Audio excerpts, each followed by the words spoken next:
Hello, guys. Hello. Hello. Ooh. Oh gosh, here we go. Here we go. Babe, this is not American, got no talent, or British has no passport, whatever you want to call it. What? Yeah? Is that shade? No, it's not shade, it's skin fade. Oh. Yeah. But anyway, welcome back to our YouTube channel. Yes, hello YouTube. I'm Tara, and this is my wonderful king. Kiss the forehead. Kiss quick. Thank you. Anointed. Wonderful King Clement. Today's topic of discussion is going to be something quite interesting, actually. It is called After the Wedding Day. Now what? Now what? What? Now what? Oh, Now come what? on. After the wedding day, now what, babe? Now what? What we found is that a lot of people, they have, they go through this notion of wedding day, and then the bridesmaids go home. It hits 12 a.m. Bridesmaids go home. Groomsmen go home. Mm-hmm. Yes. The vendor packs up their equipment and they go home. Yes. The caretaker locks up the venue and they go home. He has a house too. So then what next? Then usually after the wedding day, what happens? Honeymoon. There's a honeymoon. Honeymoon. You still have to come back. But before that, the chicken that's crossing the road too goes home. The donkey goes home. What wedding have you been to? The foxes come out. Listen, in England, there's too many foxes. They're like a bunch of human beings too. But whose wedding did you go to? They come and start eating the leftovers. What? Bro, what are you talking about, man? But I think the caretaker actually lives in the venue though. But yeah, I think that you know them one. That's why they want to kick you out. So Well, they go home. They go home. It's still their home. Yeah. So what happens after that? What do we mean by that is a lot of people focus on the day. My wedding's this. I need to have this. But they forget that the next day or 2 weeks later after the honeymoon, you got to look at that person now. Yeah, you're face to face. Everything is stripped. Yeah. Everything is stripped. You're staring face to face with reality after the wedding day. And then it's like, now what? Yeah. Now what do we do? And, a lot of people, they fall into this pattern of, okay, after the wedding day, after the novelty kind of wears out. Yeah. Don't get me wrong, it's still exciting times or whatever, but the novelty of everybody celebrating you, people coming to visit you, oh yes, housewarming, oh yes. And then reality hits where you fall into the kind of like this routine, 9 to 5 job, you're both now going to work and then you're coming back home. If you don't have no children or whatever, you do whatever. Then you go back to work again, come back home, watch EastEnders, watch Brookside, watch Hollyoaks. No, Holly what? What? Hollywood. Oh, Hollyoaks. Hollyoaks, Nollywood, Bollywood. Bollywood. Every wood in the whole place. No. And you fall into this routine. Usually, people that fall into the routine, isn't it? They kind of dry out. You start to get agitated. Yeah, with each other. It's because the reason why you get agitated, because you don't know the purpose of the marriage, why you're married. The person you're married to, you're not sure who they are, and maybe you're being stubborn. You don't want to get to know who they are, and also, the person starts to see your errors. I'll tell you an example. Little banters that we used to have. We used to have this banter actually, sharing basically bed covers. My wife tends to think I take the covers all to myself. I think she takes the bed covers all to herself. You do. Toothpaste. Let's not lie. Toothpaste. My wife has a habit of, she just opens the toothpaste and just presses anywhere to make it come out. It looks all squashed up like it's been through the wall. No, seriously, it does look, babe. The toothpaste looks like it's been through the wall. The toothpaste looks all mashed up and everything. You know what I mean? Maybe that's... Yeah, it does. It's not, are you sure 3 a.m. when I'm going to the bathroom to use the toilet. She's telling me, she used to tell me, not now, but she used to tell me a lot. Put the toilet seat down. Who's going to remember 3 a.m. to put the toilet seat down? I'm just thinking of my bed. I need to go back to bed. Pet hate. Little things like that. Pet hate, toilet. 6 hours later. And I hate shoes or trainers being left in the corridor. I know, especially the fact that I've got so much trainers and shoes. So sometimes it's a bit too much to be putting them back into their boxes or, But seriously, how do we complain about each other when we're both kind of like neat freaks? Yeah, that's just how it goes because we're two different people coming from two different backgrounds. Our environment is different. And now we've learned how to accept one another's personality. So there's less clashing, there's more understanding. Yeah. That's what it is. So I think I'm gonna let you break it down to you what the things are that are important, the tips. Yeah, so we just want to share just a few tips with you guys, what to do after the wedding day. So now, instead of falling into a routine, I believe tip 1 would definitely be find someone, preferably your main pastor or a married couple, preferably a married couple that's been together for over 10 years. Over 10 years. Yes. Jeez, my finger's dry. It's all right. These ones are just cut your head, skin fade quickly. If you slap someone with his fingers, skin fade. Sorry. Wow. Oh wow. I actually can't do it, babe. But my fingers are not as bad as your lips now. I know we're going back. I'm going off this topic, yeah. But one time, yeah. Oh Lord. My wife's lips had a fence on them. What do I mean a fence but on them? They were dry. You could What? see they were dry, babe. What? They were dry. What? They were proper dry. What? They were so dry that it looked like you got Google Maps on it. You know when you got cracks going through? They were dry. You see what I'm saying? So you can't laugh at You my fingers see? like that. You have no right. His own wife, he's dissing. But you need to be serious. You need to be serious. You need His to be own serious. wife on You need to be YouTube, serious. he's dissing. You need to be Okay. serious. You need to be serious. I see what we're saying here. You're sleeping on the stairs today. Oh. Today. I hope Bishop's seeing this video. Sorry, Dad. Thank you. Go ahead. Respect your husband. Talk to them. Tip 1, back to reality. Tip 1, make sure, like I said, you keep accountable to a pastor, a married couple over 10 years, preferably, and someone that actually shares the same, belief as you. For us, for example, definitely be godly principles. So we go to our bishop, don't we? We go to our bishop. Yeah. And we also have another married couple that have been married for 20 years. They're actually going to be celebrating their 20 years Congrats. in August. Yeah. Yeah. And they give us wisdom on how to cope with little petty arguments. Yeah. So what's the reason? Why do you need to have a mentor for you or someone to guide you? Yeah, it's just good to, the word accountable means to be answerable to somebody. So it's good to be answerable to someone. So for your own actions, someone that you can explain, the situation that you're going through, and they can mentor you, they can guide you, they can pray for you, they can be your spiritual covering. Especially with us, we have our bishop who's our spiritual covering, and at times, we go to him for advice, in our marriage. Yeah. And what's so good about having someone that can kind of like mentor you outside of your marriage, it's just that they're able to see from a bird's eye view. It's almost like someone looking outside your house. Yeah. And pointing at the pigeon on top of the roof. Yeah, saying there's a pigeon. There's certain things in your marriage, especially when you're having those petty arguments and all your emotions are involved in the argument. You're not able to see. You're not able to see clearly sometimes. You're not able to think clearly at times. You do need that person that's able to look from the outside and be like, hey, you are wrong. Dude. You are wrong. Fix up. Mainly you are wrong. Look sharp. I'm wrong. Okay, thank you. I'm joking.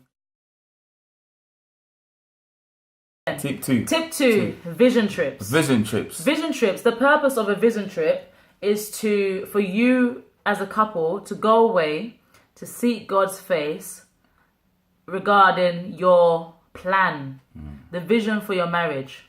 Bearing in mind, marriage is not just for you. It's not just about me and my husband. It's not just about you two. It's about God's purpose for your marriage. Your marriage goes beyond you guys. Yes. Does that make sense? It goes beyond you guys. It's for generations. It's for healing. It's for healing people out there. Yeah. God has a purpose for each and every marriage, and it's your responsibility to find out why you're married. It's true, because not many people know why they're married. So what happened? They abuse it, and they're easily to say, "I'm going to walk out," because you don't know the purpose of it, so you can't value it. Yeah, that's the honest truth. That's just how it is. So, what's tip 3? Tip 3. I love tip 3. This is my favorite. Date night. Schedule regular date night. I don't know why. My husband, he doesn't like the word date night. Because you know what? I feel like it's all these reality TV shows, it's corrupting a lot of the women sometimes. Yeah, but even Yeah. Okay. Okay. Okay. We learned that in marriage counseling. That's where I got the word date night from. I don't know about these reality TV shows. But anyway, schedule regular date nights. I love this. I think it's so important. Why do you think it's so important, babe? It's very important because it brings you back again to that first date of when you first took your wife out or your husband out, or when they took you out. Yeah. That feeling of preparation of getting ready. Flirting. Yeah, but we're always flirting. You know. that's how the second child came along, through flirting. But anyways, What? yeah. Sorry, YouTube, awkward. I tell her come and jump in my Addison, Lee. But the truth of the matter is that it's very important because it takes you back to that first date. It's very key to you feel like there's something about when you go out, or just when you take that time out to make the house look nice. Well, for me, for example, my strength is I can pick a nice restaurant. Yeah, I'm not gonna lie. Nice restaurant. He can pick I some know how to pick a nice restaurants, restaurant, yeah. nice park where we can take a walk. But when I get so busy, I forget. I'm thinking of date nights. Like for me, it's like I have to take her out, and I've got so much work to do. And It becomes all a that. chore, basically. Yeah. But for my wife, it's easy for her because she's very creative. Yeah. One time I walked inside that house, she had the dinner set outside in the garden with all the candles lit up. You know how to do it. Oh God. Up in the building. Gangster again. No. Gangster it's again. Not You might as well do the sign as well. Holy sign. You see what I'm saying? I rebuke that spirit. In What? Jesus' name.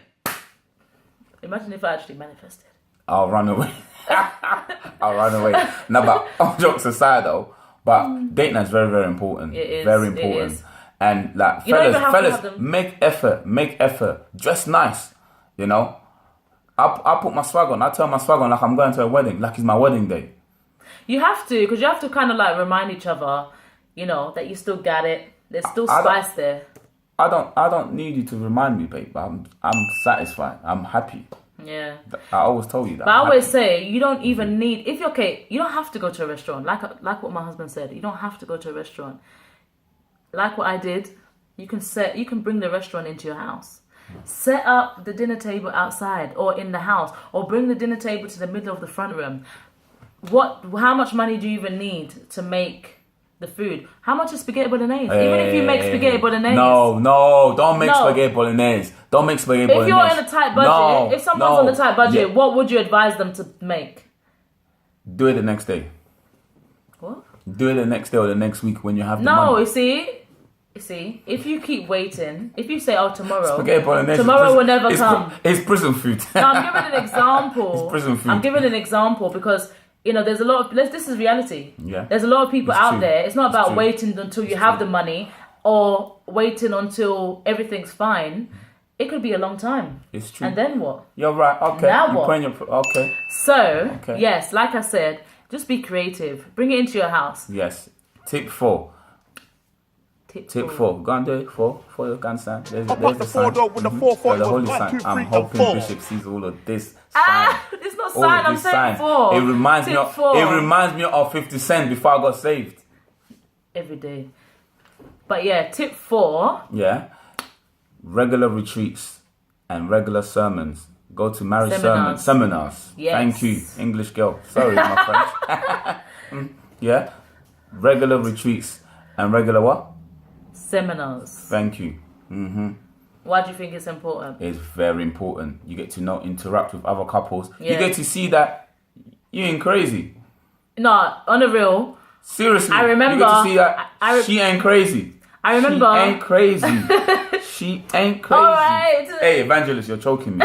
Stop. You know what? She ain't crazy. You know what? Yeah. Let me tell you something now. And I am mad. He thought for a long time that I was weird and I was mad and I was crazy. Mm. God forbid. You see, Bishop's watching. Bishop, you're Oh. watching this. He thought I was crazy and just weird. But when you go to these seminars and when you go to these retreats, you get to interact with other married couples. It's true. And then you realize that the same thing, all of us women, we may complain about the same thing. And all of the men, most of the men may complain about a particular thing. So you get to realize that, oh, it's not just me, or oh, it's not just him. And he got to It's see true. I went no, crazy. It's true. No, hold on. I'll Yeah. defend you for this. It is Exactly. true. The old jokes aside, it is true. You do get to see that it's normal and it's sometimes actually healthy for that debate, because what that debate does, it grows you and you Yeah. understand the other person. One thing before we close it down, what I realized, what I've learned, or we've learned, I will say, we've learned, because we've discussed this, Yeah. we've learned is that going to these seminars, did I say it right?